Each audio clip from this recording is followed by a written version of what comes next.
32 प्रकार के सेवा अपराध माने गए हैं। सवारी पर चढ़कर अथवा पैरों में खड़ाऊ पहनकर श्री भगवान के मंदिर में जाना, रथ यात्रा, जन्माष्टमी आदि उत्सवों को ना करना या उनके दर्शन ना करना, शिव मूर्ति के दर्शन करके प्रणाम न करना,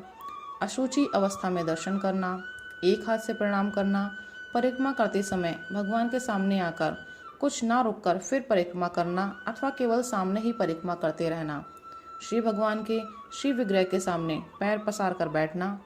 श्री भगवान के श्री विग्रह के सामने दोनों घुटनों को ऊंचा करके उनको हाथों से लपेट कर बैठ जाना,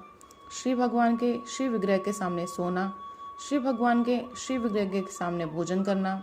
श्री भगवान के श्री विग्रह के सामने झूठ बोलना, श्री भगवान के श्री विग्रह के सामने जोर से बोलना, श्री भगवान के श्री विग्रह के सामने आपस में बातचीत करना, श्री भगवान के श्री विग्रह के सामने चिल्लाना, श्री भगवान के श्री विग्रह के सामने कलह करना, श्री भगवान के श्री विग्रह के सामने किसी को पीड़ा देना, श्री भगवान के श्री विग्रह के सामने किसी पर अनुग्रह करना, श्री भगवान के श्री विग्रह के सामने किसी को निष्ठुर वचन बोलना, श्री भगवान के श्री विग्रह के सामने कंबल से सारा शरीर ढक लेना,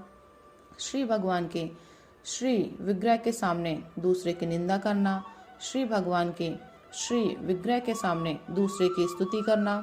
श्री भगवान के श्री विग्रह के सामने अश्लील शब्द बोलना, श्री भगवान के श्री विग्रह के सामने अधोवायु का त्याग करना, शक्ति रहते हुए भी गौण अर्थात सामान्य उपचारों से भगवान की सेवा पूजा करना, श्री भगवान को निवेदित किए बिना किसी भी वस्तु का खाना पीना, जिस ऋतु में जो फल हो उसे सबसे पहले श्री भगवान को न चढ़ाना, किसी शाक या फल आदि के अगले भाग को तोड़कर भगवान के व्यंजन आदि के लिए देना, श्री भगवान के श्री विग्रह को पीठ देकर बैठना, श्री भगवान के श्री विग्रह के सामने दूसरे किसी को भी प्रणाम करना, गुरुदेव की अभ्यर्थना, कुशल प्रश्न और उनका स्तवन न करना, अपने मुख से अपनी प्रशंसा करना, किसी भी देवता की निंदा करना। हरे कृष्णा।